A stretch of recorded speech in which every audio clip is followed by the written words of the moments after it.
Innal hamdalillah nahmaduhu wa nasta'inuhu wa nastaghfiruh wa na'udzu billahi min sururi anfusina wa min sayyiati a'malina may yahdihillahu fala mudhillalah wa may yudlil fala hadiyalah. Asyhadu an la ilaha illallah wahdahu la syarikalah wa asyhadu anna Muhammadan abduhu wa rasuluhu la nabiyya ba'dah. Allahumma salli ala Muhammad wa ala alihi wa ashabihi ajma'in, amma ba'du. Faya ibadallah, usikum wa nafsi bitaqwallah la'allakum turhamun. Faqala Allah ta'ala fil Qur'anil Karim, a'udzu billahi minasyaitonir rajim.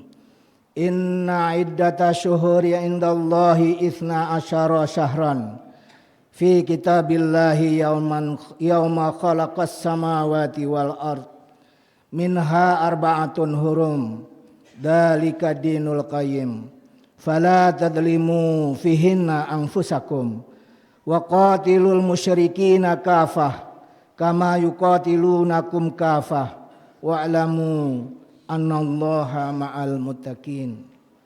Sadaqallahul adzim. Jamaah Jumat yang mulia, judul khutbah hari ini adalah dinamika kedekatan hamba kepada Allah, muraqabatullah. Tentang dinamika kedekatan hamba pada Allah setidaknya bisa kita amati pada praktek pengalaman keberagamaan kita secara internal sebagai muhasabah, tetapi juga bisa kita amati pada praktek keberagamaan umat Islam secara umum sebagai ibrah. Meski bersifat dinamis, bahkan fluktuatif, naik turun, yazid wa yanqus, yazid bit ta'ah wa yanqus bil maksiyah, meningkat karena ketaatan dan menurun karena maksiat. Namun jamaah yang mulia, idealnya kedekatan kita kepada Allah harusnya berorientasi meningkat, naik, menuju dan akhirnya insya Allah bersatu dengan Allah. Jadi kondisi spiritual seseorang tidaklah bersifat statis, stagnan, melainkan tumbuh kembang melalui proses, fase, dan siklus yang amat sangat dinamik. Jamaah yang mulia, perjalanan hidup kita idealnya juga harus terus berproses menjadi lebih baik dan lebih baik. Bila secara fisik, secara lahiriah ada masa kecil yang identik dengan lemah, terus berangsur menjadi remaja, menjadi besar dan kuat, bahkan sangat kuat di masa dewasa. Tapi kemudian melemah kembali di masa tua. Akan tetapi secara psikis, kecerdasan, ketakwaan, kesabaran, keikhlasan, ketawaduan tentu harus berorientasi naik, meningkat dari hari demi hari sehingga bisa bersatu dengan ridho ilahi. Bila daya menghafal kuat di masa kecil, di masa remaja, tapi kemudian ternyata melemah di masa tua dan digantikan dengan daya memahami dengan amat sangat bijak. di masa tua. Jamaah yang mulia, bila secara fisik ketika sudah tua, sering kita mendengar ada istilah sudah bau tanah. Maka idealnya secara psikis juga tentu harus ada sudah bau surga. Semerbak bau surga. Nah, semerbak bau surga tentu ditandai dengan perilakunya. Perilaku penduduk surga yang sudah banyak digambarkan dalam Al-Quran maupun dalam hadis Rasulullah SAW. Jadi semakin dewasa, semakin tua, itu tentu iman, ilmu dan amalnya semakin meningkat. Amal ibadahnya semakin banyak, semakin berserah diri, semakin qanaah, semakin ikhlas, semakin istiqomah dan berakhlak mulia. Tidak neko-neko lagi, tidak buang-buang waktu lagi, tidak semaunya, tidak banyak tingkahnya. Jamaah yang mulia, secara umum agar dinamika kedekatan kita kepada Allah bisa kita perbaiki. Sejatinya kita juga bisa mencermati bagaimana Allah menciptakan waktu-waktu dalam kehidupan ini. Karena di sana Allah mengatur, menetapkan ada ibadah yang dilakukan, dicontohkan oleh Rasulullah SAW. Hal ini tentunya dimasukkan agar kedekatan kita kepada Allah sebagai hambanya itu terbangun secara bertahap, tidak ekstrem, tidak mendadak-dadak. Nah, terus step demi step bertahap sampai memuncak, lalu dijaga dan disempurnakan. Nah, dalam kaitan waktu tadi seperti ayat yang khatib baca di awal khutbah. Inna aidata syuhuri indallahi itsna asyara syahran. Sesungguhnya bulan di sisi Allah, bulan yang kita lalui ini ada 12 bulan. Fi kitabillahi yauma khalaqas samawati wal arda minha arba'atun hurum. Nah, itu sudah ditetapkan di Lauh Mahfuz. Ya. Ketika Allah menciptakan langit dan bumi ini, ya, bulan itu ya 12 bulan. Minha arba'atun hurum. Nah, dari 12 itu ada 4 bulan haram. Ada bulan Dzulqa'dah, ada bulan Dzulhijjah, ada bulan Muharram dan bulan Rajab. Dzalika dinul qayyim, itulah agama yang lurus. Fala tadlimu fihinna anfusakum. Dan jangan kamu sekalian berbuat zalim pada saat-saat itu, pada waktu-waktu yang sudah ditentukan itu. Pada waktu kita hidup ini jangan berbuat zalim. Jamaah yang mulia, zalim itu ada 2. Pertama, zalim karena melakukan maksiat. Melakukan segala hal yang melanggar aturan. Itu menzalimi diri sendiri. Apa saja. Yang kedua, zalim itu juga tidak melakukan kebaikan. Kebaikan yang sudah disampaikan tapi itu tidak dilakukan. Itu juga menzalimi diri sendiri. Wa qatilul musyrikina kafah kama yuqatilunakum kafah wa'lamu anallaha ma'al muttaqin. Dan perangilah orang-orang musyrik semuanya sebagaimana mereka memerangi kamu semuanya. Ketahuilah bahwa sesungguhnya Allah bersama orang-orang yang bertakwa. Jamaah yang mulia, kita sekarang sudah meninggalkan bulan Rajab 11 hari yang lalu. Dan sekarang kita berada di bulan Sya'ban. Insya Allah 3 pekan lagi kita sudah memasuki bulan Ramadan.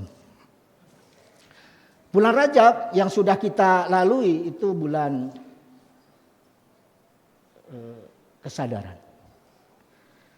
merupakan bulan di mana kita sadar harus menanam. Kata para ulama itu bulan menyemai kebaikan, bulan menanam kesalehan, bulan menyemai benih-benih ketaatan. Pada bulan Rajab kemarin kita orang-orang beriman diajak untuk terus menanam kebajikan itu. Menyemai kebaikan, menata niat, dan menyadari bahwa kita sedang memasuki lintasan ibadah yang sangat agung. Rajab mengingatkan kita akan kedekatan kepada Allah selalu diawali dengan kesadaran. Makanya saat sholat, di mana titahnya diterima oleh Nabi saat Isra Mi'raj di bulan Rajab, itu juga harus dikerjakan dengan kesadaran yang penuh.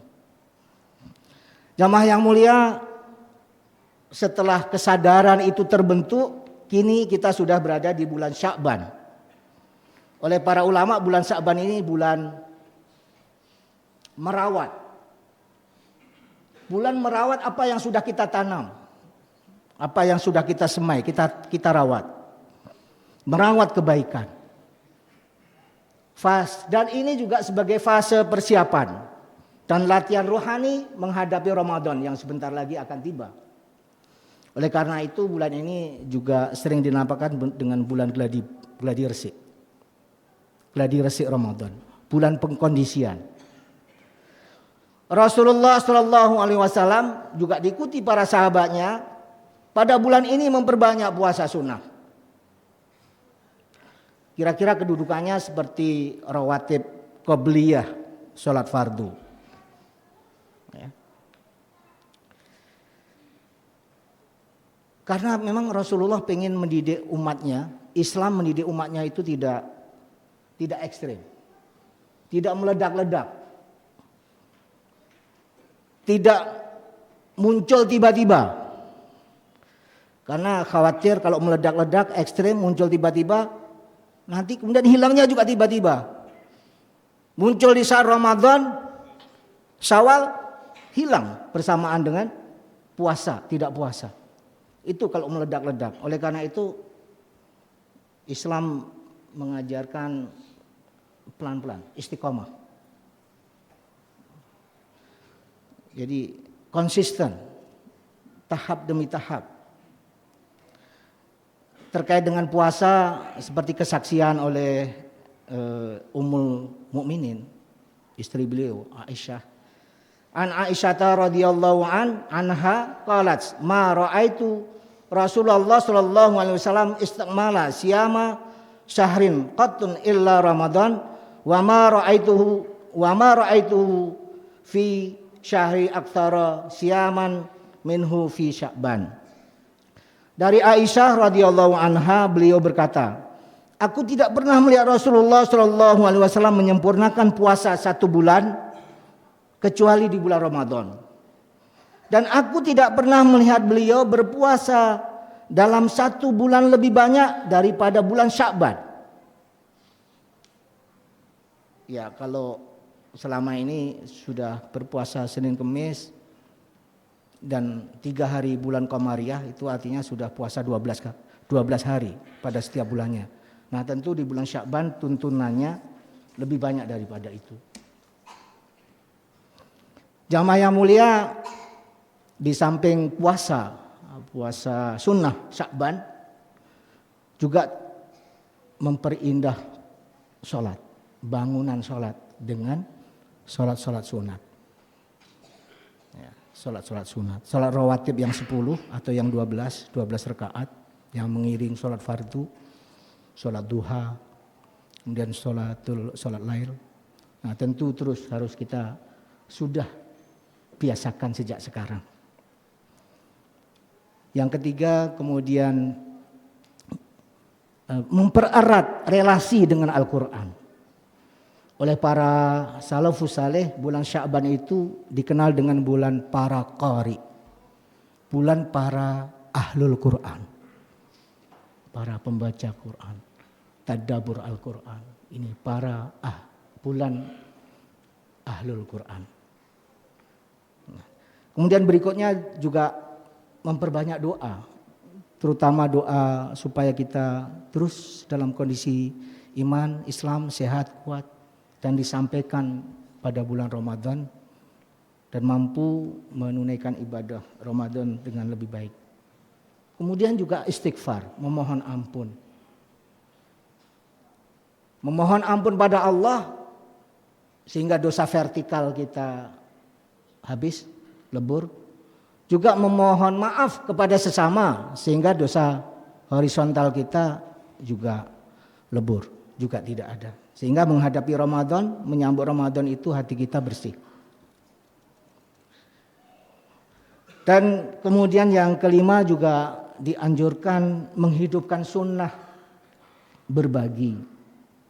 Tentu saudara-saudara kita yang di PD Jaya, Benar Meriah, Tamiang itu bukan hanya bulan Desember saja yang perlu bantuan. Tapi terus tentu sampai sekarang, bahkan terus. Bahkan sampai sekarang Huntara juga belum jadi. Nah, itu artinya konsep berbagi ini terus harus hidup. Berikutnya kita juga harus membiasakan menjaga akhlak yang baik. Dan kemudian juga lembut dalam lisan. Jangan sampai tutur kata kita, status kita melukai. Yang ketujuh, kita juga dituntun untuk mengelola waktu. Sehingga nanti sekali lagi Ramadan itu bisa lebih maksimal. Nah, kira-kira setelah itu bisa kita lalui, sampailah insya Allah 3 pekan lagi Ramadan. Ramadan itu puncak kedekatan spiritual. Jadi puncak kedekatan spiritual itu terjadi pada bulan Ramadan. Bulan ke-9. Nah, di dalamnya Allah menghimpun hampir seluruh sarana pensucian jiwa. Dan yang membedakan dengan bulan-bulan lainnya adalah keberkahan pahalanya. Bayangkan jamaah yang mulia, dikali 7, dikali 700, bahkan dikali unlimited. Kekuasaan Allah luar biasa. Makanya ini adalah puncak kedekatan. Jadi disinilah kemudian kita siamu Ramadan, qiyamu Ramadan, tilawah Quran. Kemudian juga praktek berbagi semakin intensif dan penguatan solidaritas sosial juga lainnya juga lebih masif dan lebih intensif. Nah, kemudian setelah Ramadan kemudian masuk ke Syawal. Nah, Syawal itu sebenarnya bulan peningkatan sebagaimana nama bulan Syawal itu sendiri. Oleh karena itu, ya apa yang sudah kita raih di bulan Ramadan, ya paling tidak kita jaga. Terus kita tingkatkan. Dzulqa'dah, Dzulhijjah pada bulan 12 itu adalah puncak kesempurnaan, di mana itu ditandai dengan pelaksanaan ibadah haji. Nah, ibadah haji itu menghadirkan dimensi ketaatan dan kedekatan kepada Allah yang luar biasa. Yang luar biasa. Di rumah Allah, di Baitullah. Jadi pengorbanan, baik pengorbanan fisik, pengorbanan harta, waktu. Juga yang paling penting pengorbanan ego kita sebagai manusia. Nah, bagi kita yang tidak menunaikan ibadah haji, kurban juga puasa Arafah itu juga menjadi sarana partisipasi rohani kita dalam puncak kedekatan kita kepada Allah Subhanahu wa taala. Jamaah yang mulia, sudah 12 bulan. Akhirnya kemudian kita masuk bulan 1, bulan Muharram. Itu bulan hijrah. Artinya apa? Artinya yang sudah kita capai selama setahun itu harus kita tingkatkan. Karena makna hijrah itu kita meninggalkan kondisi sebelumnya kepada kondisi baru yang lebih baik. Begitulah seterusnya, jamaah yang mulia. Jadi apa yang sudah kita raih kita tingkatkan di bulan Syaban. Terus. Jamaah yang mulia, dengan demikian siklus kedekatan kita kepada Allah itu kira-kira iman dibangun dengan kesadaran, diperkokoh dengan pembiasaan dan dipuncakkan pada bulan Ramadan dan disempurnakan pada pengorbanan juga pelaksanaan ibadah haji, dan kemudian terus kita tingkatkan hijrah menuju kualitas yang lebih baik. Amin ya rabbal alamin. Barakallahu li wa lakum fil Qur'anil azim wa nafa'ani wa iyyakum bima fihi minal ayati wa dzikril hakim wa taqabbala minni wa minkum tilawatahu innahu huwal ghafurur rahim.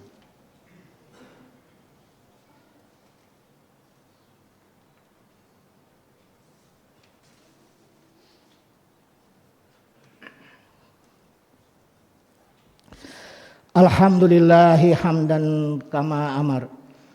Asyhadu alla ilaha illallah wa asyhadu anna Muhammadan abduhu wa rasuluh. Allahumma salli ala Muhammad wa ala alihi wa ashabihi ajma'in amma ba'. Fa ya ibadallah usikum wa nafsi bi taqwallah la'alakum turhamun. Wa qala Allah ta'ala fil Qur'anil Karim, ya ayyuhalladzina amanu taqullaha haqqa tuqatih wala tamutunna illa wa antum muslimun. Innallaha wa malaikatahu yusholluna 'alan nabi ya ayyuhalladzina amanu shallu 'alaihi wasallimu taslima. Allahumma ighfir lil muslimina wal muslimat wal mu'minina wal mu'minat al ahya'i minhum wal amwat innaka sami'un qaribun mujibud da'wati ya qadiyal hajat. Rabbana hab lana min azwajina wa dzurriyyatina qurrata a'yun waj'alna lil muttaqina imama.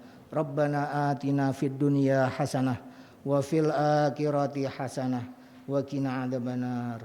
Walhamdulillahirabbil alamin. Qim shalah.